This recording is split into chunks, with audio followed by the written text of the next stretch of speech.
Welcome to Terror in Tandem, a podcast about finding entertainment in the macabre. Hosted by the knowledgeable and lovable Laura and Richard Mathiasen. Each episode, we discuss the horror genre, from books to film to TV and beyond. Sometimes, even from the beyond. You can find us on YouTube, on Instagram, and online on our website at Terror in Tandem. That's right. terrorintandem.com is our website. We are all over the place. Just yell Terror in Tandem into the void and something will come back to you. It's quite windy. You can hear it in the background. Terror Tandem. So if you hear a little like... Like that Jimi Hendrix song, The Wind Cries TNT. Yeah. Meow, meow, Exactly meow. right. Yeah, we were the basis for that. So anyway, welcome to another installment. And this may be our gooeyest installment yet. I hope not. Ooh, I hope not. I think we have places to go. I think we can get gooier. Yeah. So what are we talking about today, beloved co-host? Well, let's just check in real quick. Oh, okay. I love it. So how are you doing on this very gray day? And pretty good. You know, just excited about this episode, sort of. It's a tough one for you.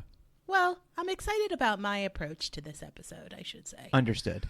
You know, I'm not very much into gore, but sometimes for the art, I will sacrifice my own stomach. Yes. And we appreciate it. And listen, I don't use the word hero lightly unless I'm describing you. That's not true. That's silly. I do want to just remind everybody that, you know, 2024 has brought us a bunch of new commercial and advertisers for this pod. Yes. So don't skip over those commercials because No. we wrote them just for you. We worked hard all year negotiating with imps, demons, familiars, and advertising executives. I mean, it's all the same. They're all the same. They're all run located the same in hell. circles. Yeah, so the ninth circle. So we managed to land a couple of very irresponsible, dangerous, downright criminal sponsors. Yeah, it's really great. And they're not paying us. Which No, is, not at all. Not you at know, all. Not par even a for the little. course, I suppose. I should mention no one is. And just want to also shout out, you know, our dedicated listener. Hello. Thank you for continuing to listen. And for those of you that aren't listening, You're dead to me. well, they're not listening. Oh. I hope that this finds you well at some point. Yeah. And welcome. Yeah, maybe like, you know, on a satellite. I'm assuming that the next time we send like a golden record into space that Terror in Tandem will be included in the sort of, Boy. pastiche of earthly culture. My question to you is, do you like this podcast and do you want us to keep doing it? I do. Not to Oh, you. all right. You said you and you were looking at me. Yeah, the universal you out there. Understood. You got to make it happen. Yeah. I mean, it's just like PBS said way back in the day. Engage with us. We're only able to do this because of viewers like you. Exactly. So listeners like you got to listen. Yeah. You got to tell people to listen or force them, however you want to get them to listen. As Morrissey said before he went all right wing and weird, and give us some money. Well, we're not asking We're doing for a money. pod. We're just asking for you to listen. And it At owes some me a point, once we living. got our hooks in you, then we'll ask for money. Yes. Yeah. But This is very we should, much you guys should try to get more people to listen because then it won't cost you as much money to listen. Listen, you I get doubt it'll ever really cost money. you to tell listen. two people, they tell two people. You see where I'm going with this? Yeah, exactly. Sort of a It's like pyramid shape. Yeah, triangle upside down. Only it cake. doesn't cost anything. Speaking of triangles, why don't we start talking about this episode? Amazing segue. Yeah, so today we are talking about maybe one of the most horrific, grotesque subjects imaginable, and that is The human body. My weird My body. weird body. And if you are out there listening to this telling yourself, my body's not weird, yes, it is. Well, even just the concept of how things happen in your body, your body, and around your body is weird. Thousands of kilometers of nerve endings and capillaries, billions of cells, constant death and regeneration, a cloud of bacteria that is invisible to the eye but detectable. Systems. Yeah. I mean, all just the... And anybody combating those diseases sometimes. Honestly, folks, this episode is probably more for the over 35 crowd. But once you start hitting a certain age, your body only gets weirder. Actually, most of my stuff has to do with the younger experiences. Interesting. Mine is focused more on deterioration and transmogrifying. Oh, wow. Yeah.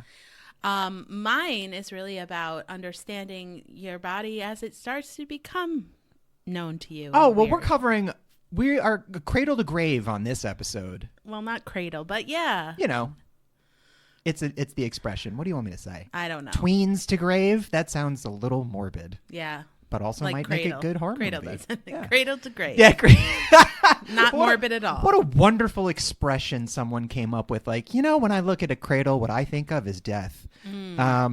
Interesting. So, the side note, done. Now let's get into goopy body crap.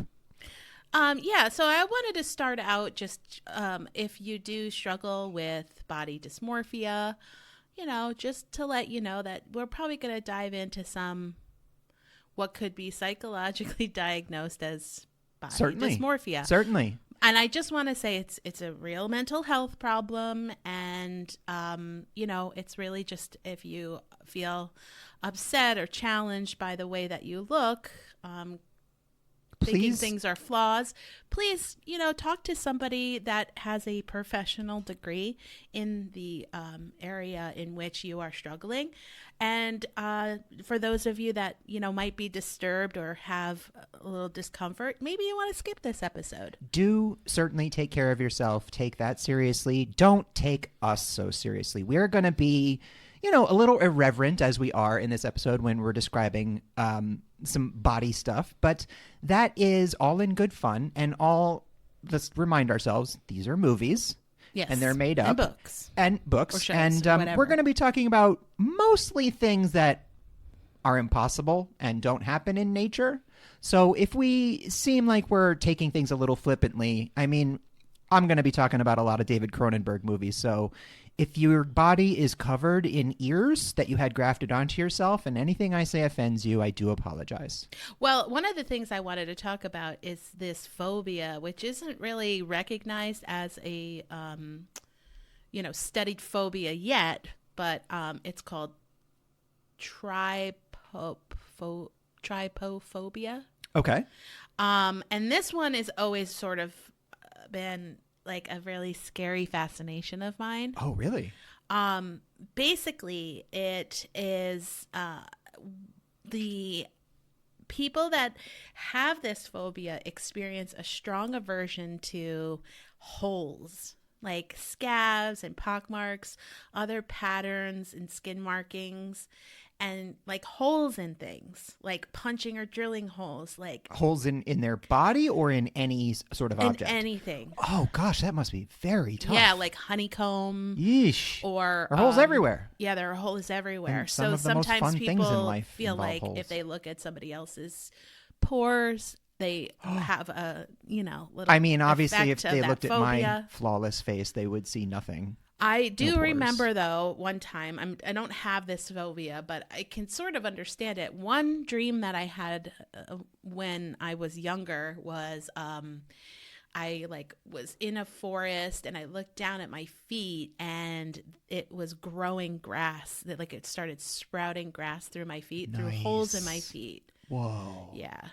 Oh, that's like, did you see the movie Apostle?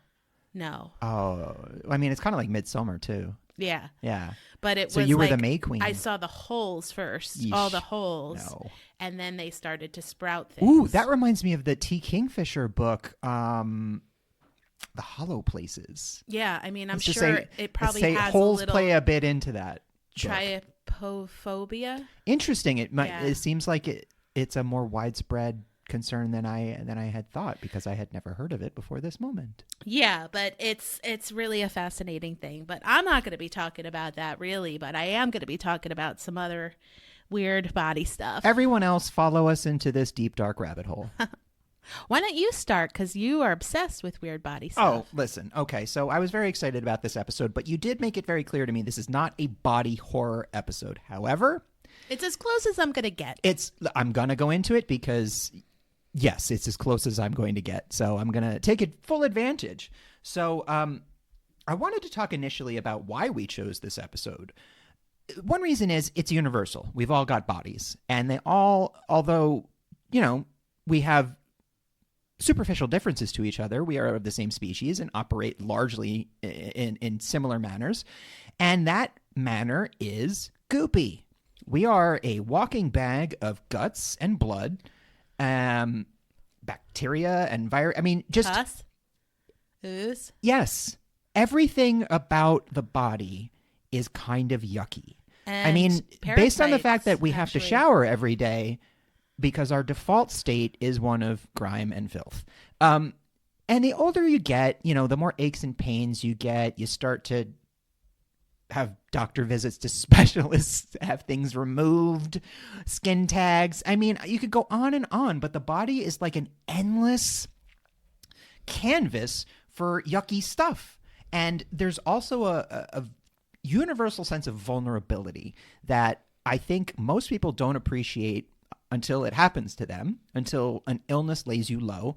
And my example for this is a stomach virus, something that is microscopic, that leaves you utterly at its mercy until it's done with you. When you have a bad stomach virus, you are doing whatever the virus forces your body to do until it's done with you. There's nothing. You just are at the mercy of it. And that level of reaction to something that you can't even see with the naked eye, and you don't know where you picked it up, or it just sort of happens to you, that alone is terrifying to me. And that is just a simple stomach virus. So it's something I can that tell you what my favorite fascination with the human body is. I'd love it. Is the central nervous system. Oh my God. Right? Yeah. Incredible. Go for it. Go off. Just that, how it just functions without thought or without any attempt on your part, any like physical manifestation or push to function. And it's how just little functioning. we understand about brain function. Yeah. And, people get damage to certain areas of their brain, and it unlocks some weird, incredible capacity. Like they can speak a new language. Yeah. And also, the pain triggers and how you can also work around those pain triggers by redirecting your breath. Yeah.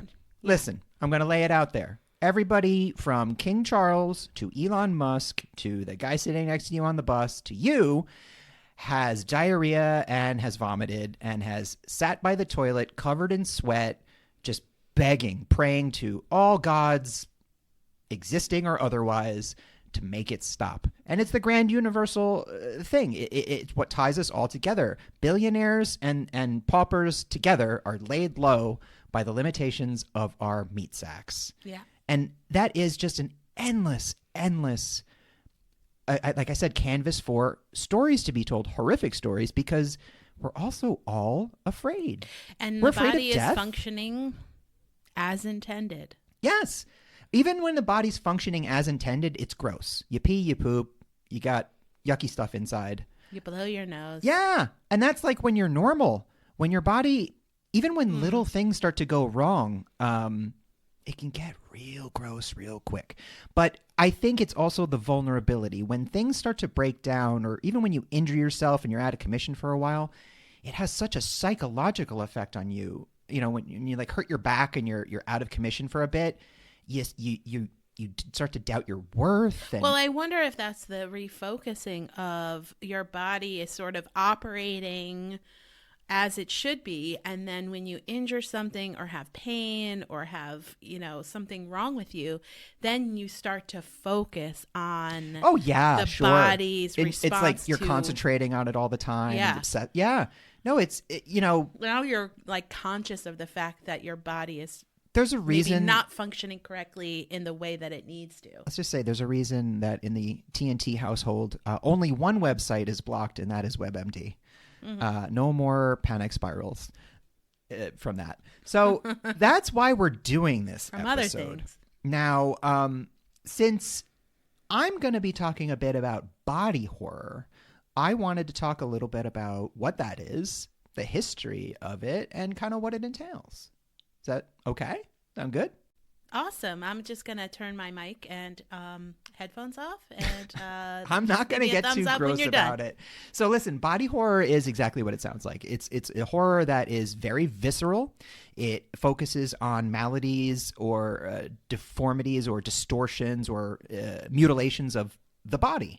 It's very hard to watch because by design it is excessive. The term was coined in 1983 by the Australian writer Philip Brodie in response to this sort of burgeoning genre, largely spearheaded by David Cronenberg, who I'm going to be talking about a lot later. But, later, guys like Brian Yuzna, Stuart Gordon, Shinya Tsukamoto really, really exploded this genre in the 80s.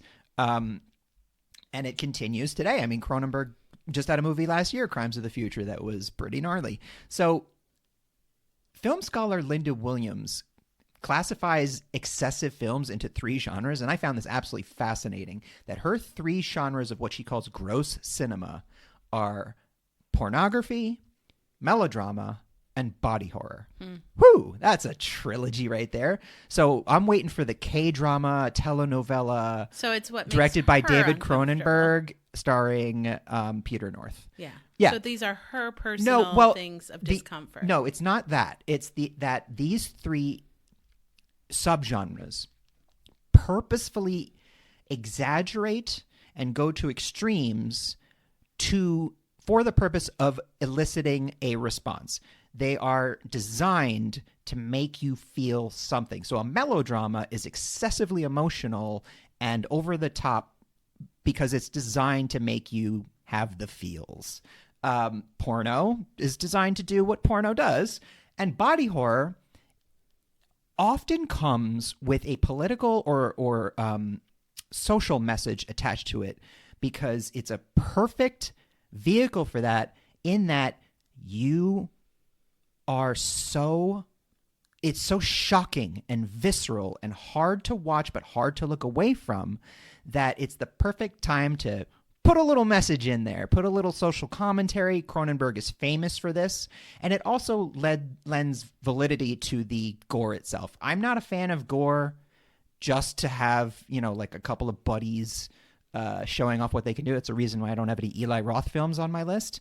But when the gore serves the narrative, when it is forcing the audience to experience revulsion and then tying that to a theme that should be hard for the viewer, you sort of associate those 2 things together. It's just a brilliant thing that only a few people can accomplish. I think most people who embark on this just do it for the splatters. Yeah. But the really greats like Yuzna, Gordon, and especially Cronenberg can tie their films and the excesses of the gore to an actual message that is important.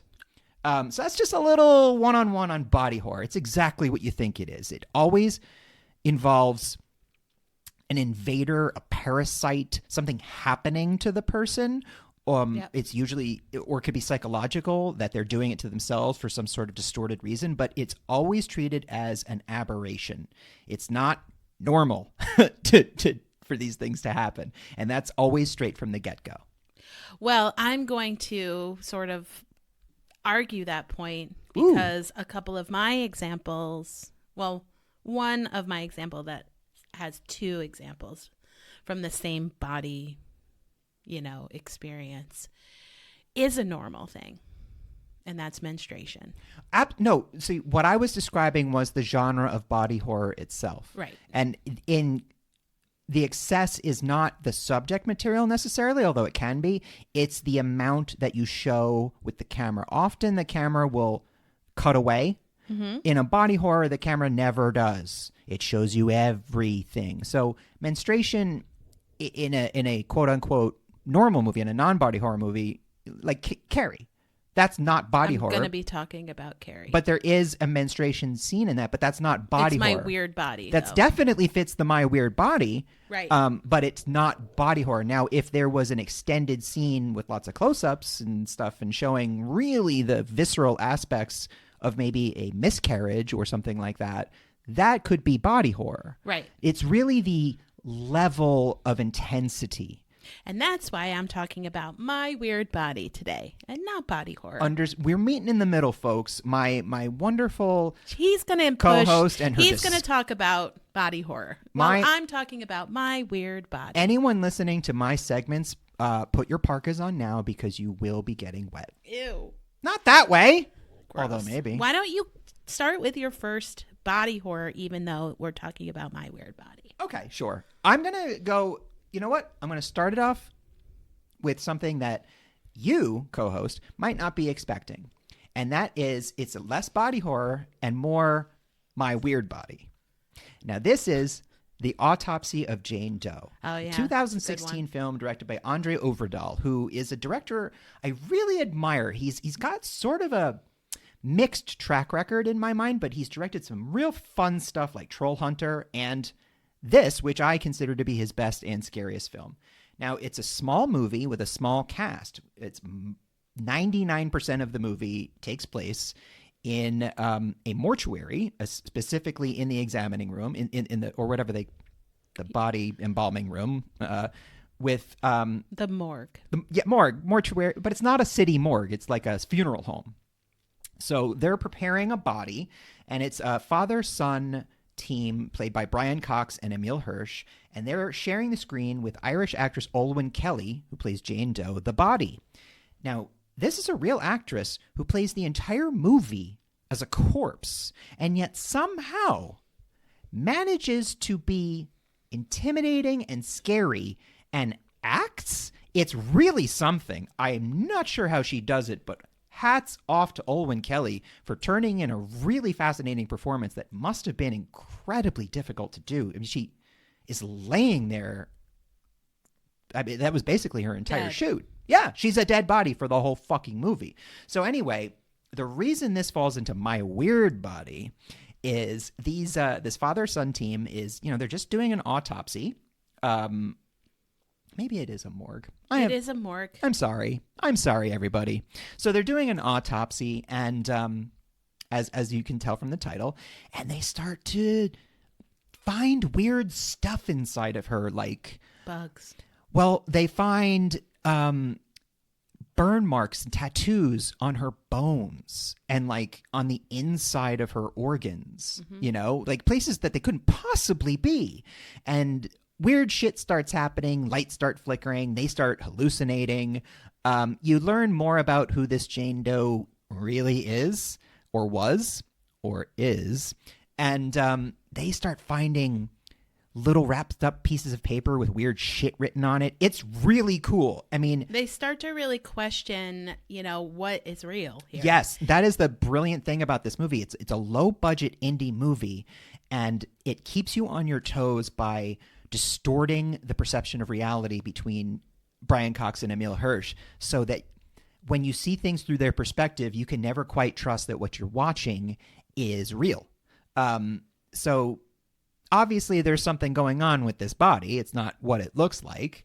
And I gotta say, it's a terrifying movie. It's a very scary movie. It's got a really great ending. It's horror through and through, but it's a movie that it's made on tight direction, focus, and excellent performances from three wonderful actors. And a conservation of location, Yes, it is. Andre Overdahl he got to start really killing it with low budget stuff. And his last film, Last Voyage of the Demeter, seemed like the opposite, where, he was kind of had a bigger budget and he was going all out with stuff, and it lost the focus that his more, in my opinion, successful films. And I hope he can find that again, because I am a big fan, and I don't mean to diss his last movie. It's just he seems like somebody who maybe operates better on a outside the Hollywood system. I think a lot of smart filmmakers do. But but I can't recommend this movie enough. The Autopsy of Jane Doe it's unique. You haven't seen anything quite like this before. It's a great concept, and yeah, this is one weird body, that's for sure. Yeah. So I'm gonna start with a twofer, just one leading into the other. Are they conjoined? Because that could fit. No. So Brian De Palma's 1976 film Carrie starts essentially with Carrie's first menstruation, and it is mysterious and shameful for her. And she's an terrifying. outcast, and it's a shock, and also how she's treated when she gets her period by other girls It's the who worst. have their period. Yeah. Is also something that it's called a curse for a reason, because people treat it as such. So as Carrie is developing throughout this film, she's actually physically developing into a woman, which the way that her mother treats her and others treat her, it's really a shameful experience. She's trying really hard to emerge from this, feeling confident at the very least. She does start to develop her telekinetic skills, and I think with that brings confidence. And however, it's a weird experience for her. She is constantly thrust into being rejected or punished, and she's legitimately terrified that something like she's dying, because that is the level of ignorance she's been raised with. And also no one is helping. I mean, they're all throwing tampons at her. Yes. Oh, it's the worst. It's hard to shower scene read is too. terrible. I remember I read the book before I saw the movie, and it's a very difficult scene to read. So there's a lot of metaphor and symbolism for the weird body and the weird experiences that young girls go through once they start to get their period. But then also, what is interesting and why I'm putting this in with my next, mention, is because as she is going through her womanhood phase, her becoming a woman, this is puberty. Puberty is happening.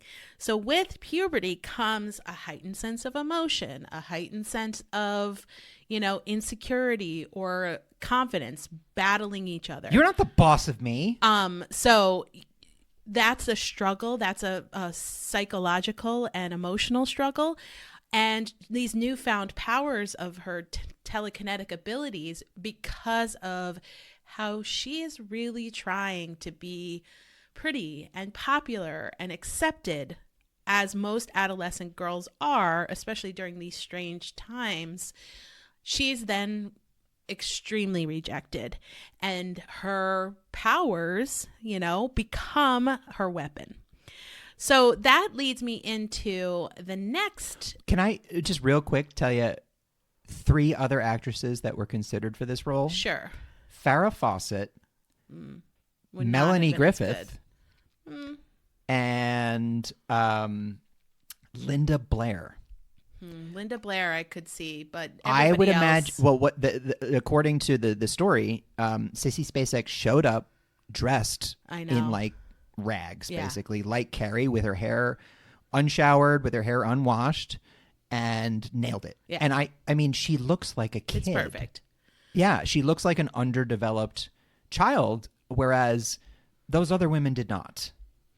So the second example I have is coming again, the model of the menstruation, coming of age, puberty horror is John Fawcett's Canadian horror comedy Ginger Snaps from the year 2000. Oh yeah, There's a cult been, classic. I think there's like 3 yeah, Ginger yeah, Snaps, and but there's I'm always just talking about the first. always talk of a reboot because it's a cult classic. So it really, for those of you that don't know, because I know you all know what Carrie is about. We've talked about it a lot. So I'm sort of glossing past that to talk a little bit more about Ginger Snaps. It's really about this really deep, intimate friendship between 2 sisters. One is 16 and one is 15. So Bridget is 15 and Ginger is 16. And they don't want to be normal. They fight all aspects of normalcy at every move. Same. And it's exhausting. They also have a suicide pact. They create a film for one of their classes of photo images of them in different suicidal poses. I did not suicidal, but I, just as an aside, in a film studies, in a film production class I took as a freshman in college, earned the moniker, at least from my professor, of the bloodiest movie any of his students have ever turned in. Well, they were sent to the principal because of it. Oh, no. But I just got Bridget, the younger, she wants to spend basically her entire adolescence in their basement to just get past it.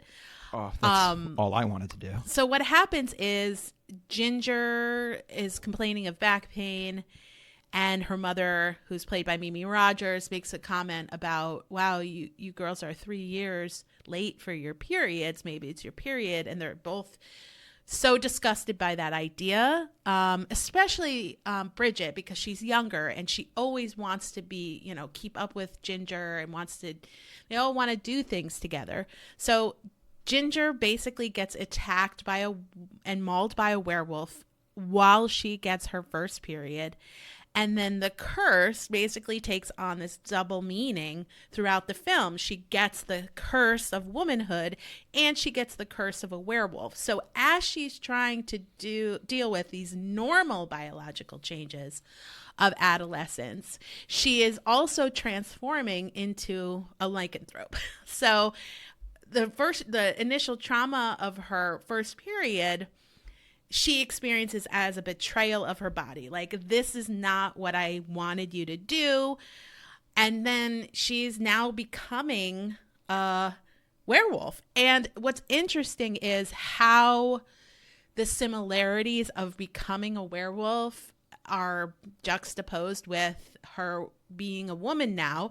She actually goes to the guidance counselor with her sister and asks all these questions like, is it normal to grow hair in strange places? Yeah. Is it normal to, just to be like horny all the time? Yeah. Oh, side note, My Sex Ed, which was in the 90s, showed us videos made in the 70s. Yeah. So, yeah. So obviously she's encroaching on this sexual awakening. She's becoming this werewolf, and her younger sister is basically trying to help her, stave this off by enlisting the help of like this local drug dealer guy.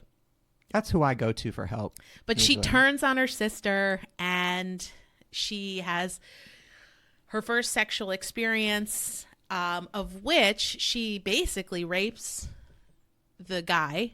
He's asked to slow down, and she's like, nope, who's the man now? And she feels like completely filled with regret the next day, and he's super proud and high-fiving. However, it is transferred, but in a really interesting way. So basically she gives him all of the oddities of male puberty, acne, his voice changes, he sort of gets, erect in random places, but he ends up peeing blood. And yeah. So anyway, this movie goes on a bit about this transformation, but what I think is really interesting is how the two are aligned. The actual becoming a woman and becoming a werewolf, how much of a struggle it is, how difficult and painful it is, how you can feel like completely ostracized from other people, especially if they've either already had their period or they have not yet gotten their period, which she's in that position. She's a late bloomer, but her sister, who she's most close to, hasn't gotten her period yet. So the person she's closest to, she can't confide, and that person can't understand what she's going through. But I do think it's really interesting how they took becoming a lycopene up against that, and how it basically, that's one hell of a moon cycle. Yeah. Right, exactly. Well, her sister starts tracking her cycle, which is also in line with her werewolf cycle. So it's a horror comedy. It's ridiculous. Listen, it's bloody. It's violent. I mean, bloody in a lot of ways. Men out there, especially in the workplace, just because your female employees are in a bad mood that day, it is not appropriate to ask if they've been bitten by a werewolf. Okay? But what I think is interesting is how much of a struggle menstruation can be, and how it can really affect your overall feelings and emotions tied to your body, not to and mention what your body is doing, the and science not understanding and the industry body around it that is basically medieval. And it's 2024. I know. Yeah. So let's take a break. It's a joy that I will never experience, unfortunately.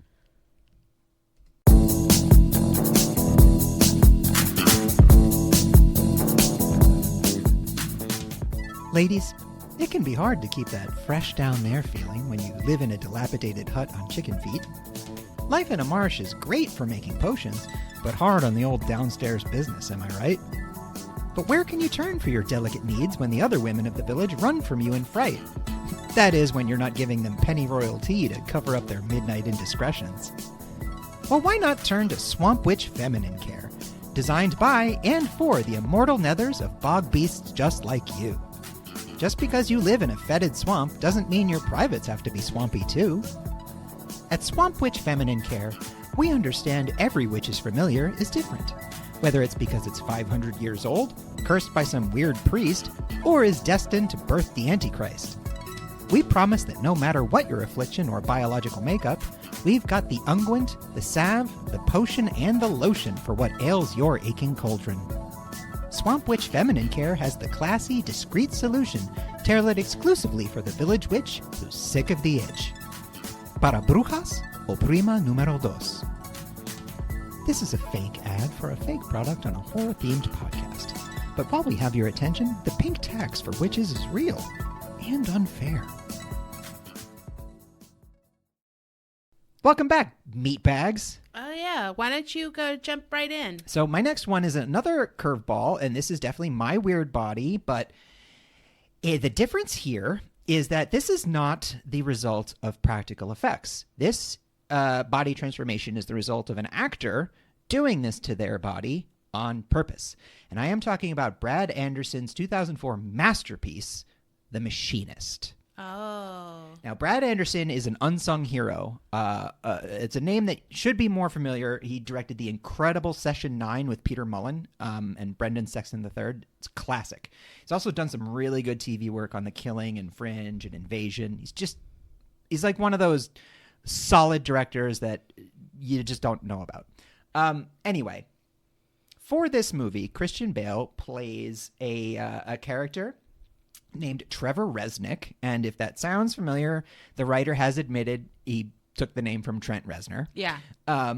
Now, Trevor Resnick is a machinist who experienced some sort of trauma that we find out about later. Exactly, and emerged into a world of extreme body dysmorphia. Yes, and he has not slept for a year, and has over this time lost an unhealthy amount of weight. Yeah. Now, body image aside, he is dangerously, unhealthily thin in this movie. Like your body's organs stop functioning when you have limited fat stores and Christian Bale is muscle. 6 feet tall, and for this movie, he dropped down to 120 pounds.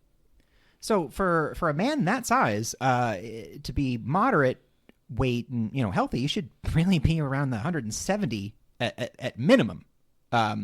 So 120 is quite extreme. He wanted to go down to 90 pounds and insisted that he could do it. But the filmmakers and doctors involved with the project forbade him from doing so.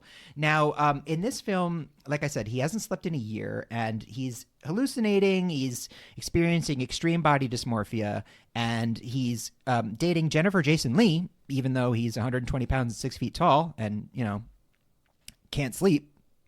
I guess he's charming. Got an active dating life on Bumble. Yeah. So he I'm not going to tell you much more about the movie because it centers around him trying to find out his past. And once he does, you do find out why he is the way he is. And it's complicated and quite shocking.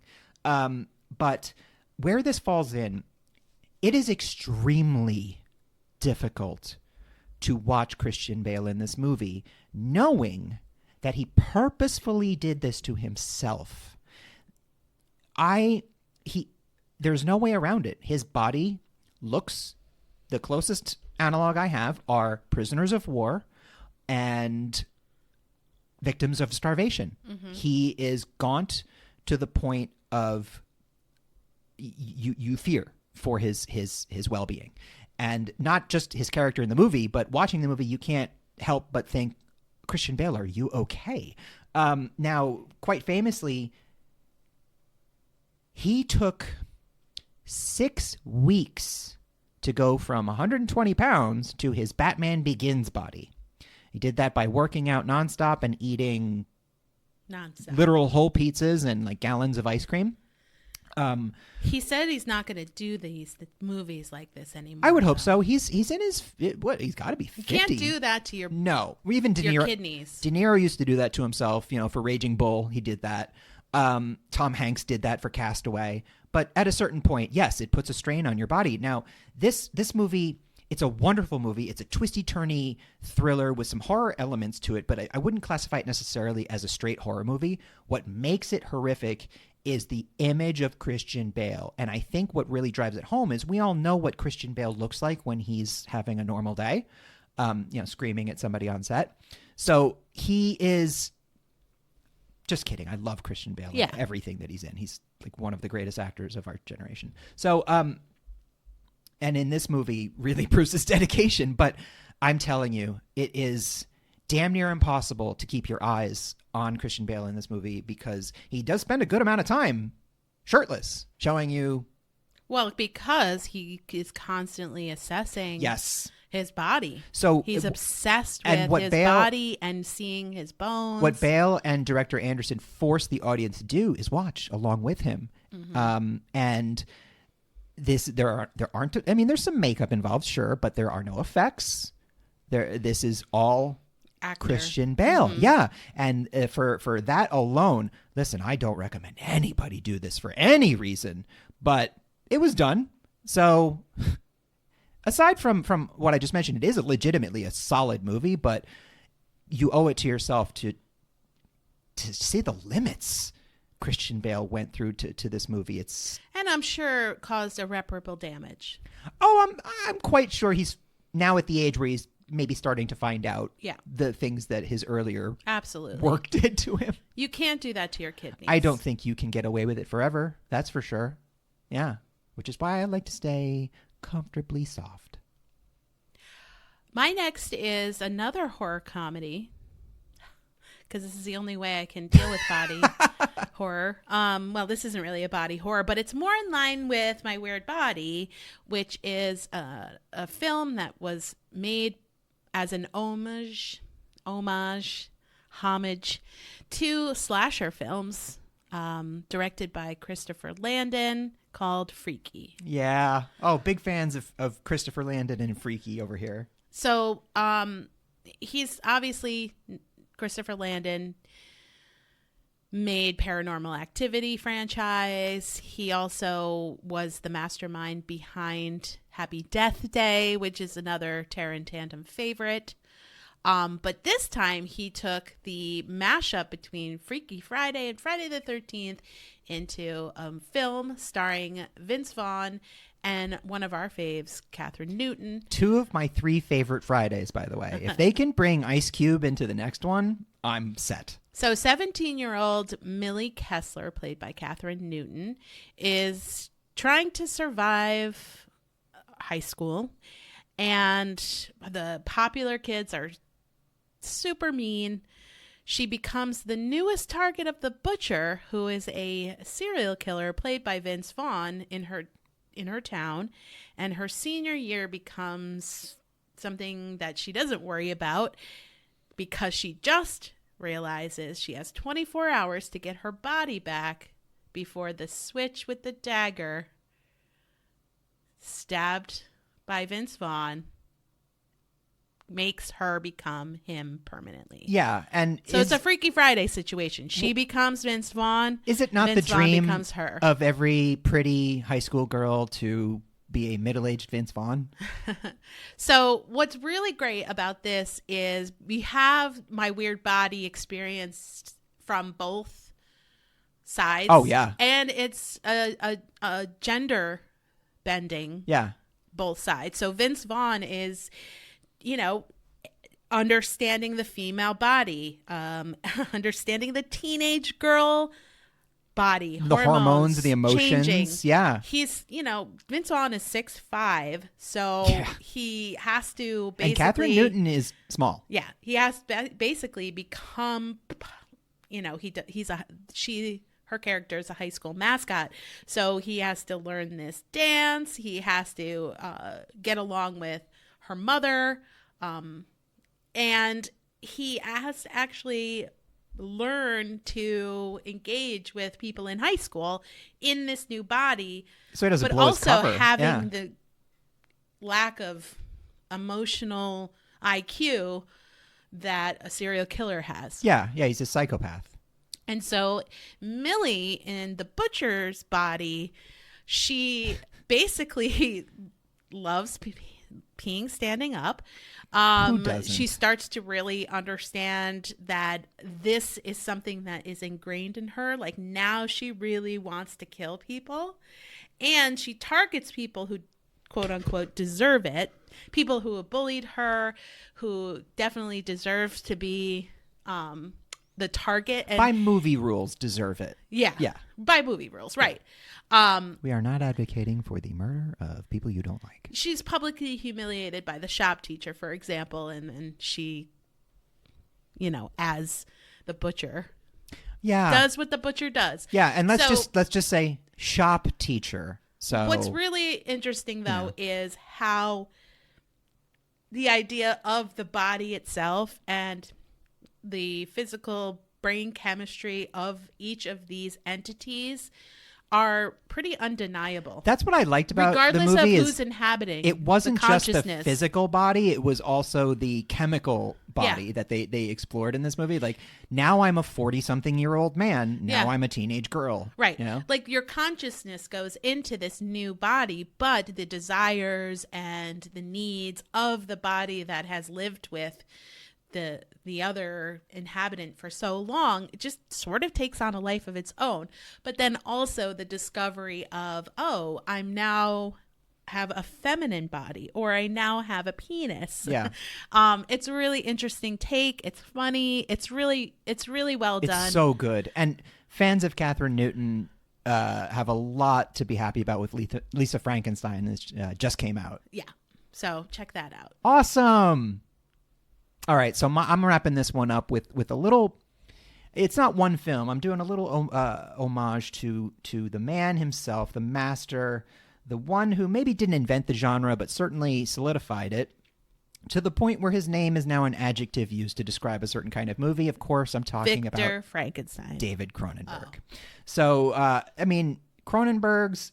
This is my section called David Cronenberg's Assorted Goos. So Cronenberg uses body horror to dissect some sort of social or socio-political phenomenon, something that's going on, something that's on his mind. Which you could argue is the Ginger Snaps and Carrie talking about, acceptance of teenage girls in school, them going through womanhood, body changes, and their period. What separates truly great body horror from just crappy stuff, aside from really, really spectacular effects work, is there anything behind that? What does this mean? So, and Cronenberg is the master. Now, he's got a couple of great examples. We talked all about The Fly, obviously, in our Make Remake, but you want to talk... My Weird Body. That is the ultimate. It's the only reason because we've done it before, it's the only reason it's not on my list now. You can watch the Jeff Goldblum scene just in the bathroom once he starts becoming the Fly, and that is the way fully encapsulating of My Weird Body. Coldly and scientifically analyzes the transmogrification of his body is the epitome of the genre. So, but we've also got examples like The Brood, where Oliver Reed plays a doctor specializing in psychoplasmics, which is, well, it's complicated. But long story short, a disturbed woman grows an external uterus in a bathtub that births dwarf albino children with no belly buttons that murder as extensions of her rage. So, Cronenberg. But the big one, there's Existenz, which is, organic video games and a gun that shoots teeth. Crimes of the Future I've talked about a lot. Crash, if you want to watch James Spader and Rosanna Arquette get all horned up over maiming car crashes, then that's a good one. But Videodrome. Videodrome is maybe one of his weirdest movies.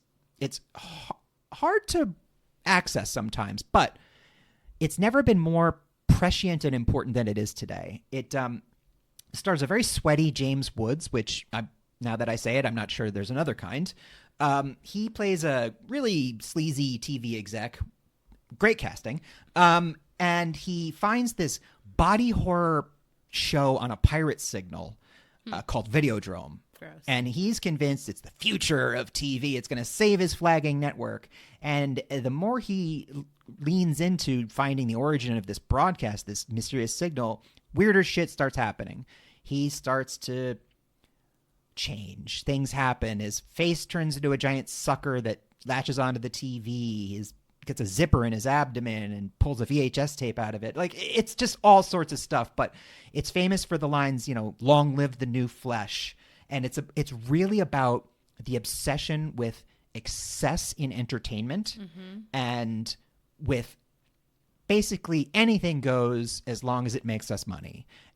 James Woods' whole odyssey in this movie is to find this horrific, perverse pirate broadcast that is drastically altering his mind and body because he wants to make money off of it and put it on TV and show more people.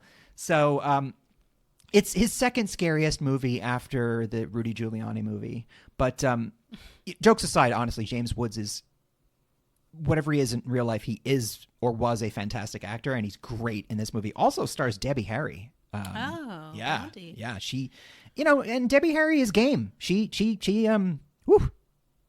down for all sorts of gross attachments. So Cronenberg, he can't be separated from body horror because we literally say this movie is Cronenbergian when we're describing a certain kind of movie. But it's so important to realize that his movies never feel like, hey, look what I can do. I mean, they're always amazing because especially his early work was independent and partially funded by friends, family, and grants from the Canadian government. So it's amazing what he was able to accomplish in movies like Scanners. But it was about government overreach, medical malpractice, surveillance, identity, body image. There's always something going on, and the body horror just rams it home in such a shocking manner that nobody ties those things together better than David Cronenberg. So what he does is lodges this image in your mind, and inextricably tied around that is the message he's portraying. It's brilliant. Yeah. So you walk away from the movie having no choice but absorbing what he was trying to tell you because he kind of shoved it at you. It's great stuff if you're into it. If you're not so much into the goopies, check out The Dead Zone, A History of Violence, Eastern Promises. They're violent, but they're not body horror movies. Yeah, and I mean, while you were sort of listing those films, it made me think a little bit about cosmetic surgery. Sure. And what we do to ourselves Yes. to improve the way that we look and feel about ourselves. I mean, Listen, it's really all about it really never the way works we out look well. and feeling about ourselves. It And then really you never have the works. public scrutiny when you do finally feel good about yourself, and maybe it's not received as Or you had intended. just posting a picture of yourself having no work done at all and you look good that day, and then a million people tell you, oh, you've had plastic surgery done? Julia Roberts Jesus actually Christ. was just interviewed, and she had posted a picture of she and her niece, Emma Roberts. She had slept over, and they were just doing the crossword and having coffee and playing cards in As the morning. you do. That's hilarious. And she was just really loved that moment. Yeah. And everybody was like, you look terrible. You look so old. What is wrong with her? God. Can we please get rid of social media? Humanity, what are we doing? So my last is a short story. Ooh, from a short story collection called Fruiting Bodies. Yeesh. It's by Catherine Harrion. And it is from 2022. Like I said, it's a collection of short stories, but I am only going to be talking about the title short story, Fruiting Bodies. Which refers to mushrooms, right? Yes. Yeah. So fungus. What this is about is two lovers, two women. They live sort of cloistered away in an out-of-the-way home together, and one of the women starts to sprout mushrooms from her body. Oh, but all different kinds of mushrooms. And her name is Agnes. Princess Toadstool? I'm sorry. No. So her name is Agnes, and her girlfriend is Geb. And Geb lovingly and gently harvests and cooks the edible mushrooms from her body into these elaborate meals for her, for themselves. Excuse me. There's all different kinds of mushrooms, like shiitake mushrooms grow on the nape of her neck. And she does also have some poisonous mushrooms that grow behind the pit of her knee that Geb very purposefully buries deep in the ground so no animals can get them. And she'll have other types of mushrooms like maitake mushrooms growing, or she'll have, Does she have there's any a scene where like psychedelic mushrooms?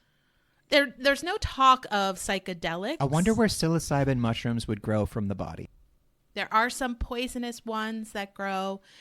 There are some that first she was getting a mammogram, actually, and the doctor thought it was a lump, but it ended up being a mushroom that her girlfriend had basically removed with her mouth during the procedure before the doctor came in, and they immediately left. And so she also, what's interesting is very nurturing, very loving is the tending of Geb to Agnes's mushrooms and the harvesting of them. And it's quite visceral. It's very well explained where these certain mushrooms live and how they're experienced by Geb. But to your point that you said earlier about Seth Brundle, studying himself, Agnes is studying herself. She takes and dissects the mushrooms, trying to understand why certain mushrooms grow on parts of her body and trying to get a real clear understanding of why my body is doing this. What is it that's happening?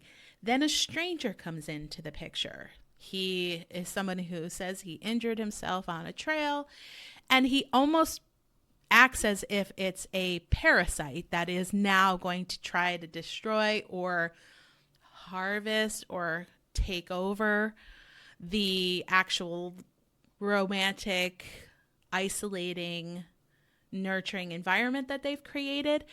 Agnes is sort of really into it. She's into this stranger. I think she wants to be desired. I think she thinks Geb's behavior is a little parasitic in how obsessive she is and how singular she is. But, I think really deep down it's talking about the body can be nourishing, and then with the poisonous mushrooms that grow, also destructive. It's an embracing of strangeness. It's a commentary on queerness and how isolating that can be. It is not being allowed to be treated like a thing, not allowing yourself to be treated like a thing. Yeah. And protecting that, you're interesting different and strange. You mentioned the introduction of that other person because in the mushroom growing process, you have to be very careful with contamination. You have Yes. to sterilize everything, and they keep closed environments when, at like mushroom growing facilities. You have to wash your feet and like put things over your shoes and stuff to go in and wear special outfits because you're creating an environment where you're trying to get fungus to grow. It's also how bacteria grows. Yeah, exactly. And so that's funny that he was like literal contamination coming into their closed environment. And as Geb witnesses him enjoying the fruits of her girlfriend, like literally the mushrooms, he's consuming them. Yeah. She just wants him gone. Yeah. Did you like my neck shrooms? I won't ruin the ending for you, but it is really good. It's really a subtle, like horror, but it's so well done and so it's so well written that it's as if everybody's body grows mushrooms. Well, it's interesting because that's the opposite of how mushrooms grow. Mushrooms grow from dead things. They don't grow on living things typically. Yes, right. They grow from decay and rot, and it's that's part of the life cycle. But to grow from something that's still alive in a seemingly symbiotic relationship is not natural. Also, I mean, having mushrooms grow out of your knee pit isn't natural. Take a shower, for God's sake. and just she would like cut them but not dig them out. Yeah. It's no. harvesting. There are special knives used to forage mushrooms. It's so you're just taking the fruit and you're not damaging the mycelium, which is 90% of the mushroom that lives under the soil. Yeah, exactly. Listen, I read a lot of books during the lockdown about mushrooms. It's pretty fascinating stuff. And Star Trek Discovery. Fruiting bodies, it's interesting that they're called that anyway. Mm-hmm. And we are ourselves fruiting bodies because especially women, they have children and, grow children. Yeah. So I've always thought of you as kind of a mushroom. So those are mine. Those are awesome. Well, that's your weird body, everybody. And once again, we don't mean weird like there's something wrong with you. There's something wrong with all of us. It's weird things happening. Yes. New things happening. Even when things Our are going bodies are well. Weird, everyone. Even when things are going well, it's blood, guts, and poop. And maybe it's not so much weird as it is gooey? Magical. Or yeah. Whatever weird. I just like the word weird. Yes. And to me, it doesn't have a negative connotation. It's actually a compliment. We hope that you enjoyed my weird body. Bye, everybody. And for God's sakes, wipe up.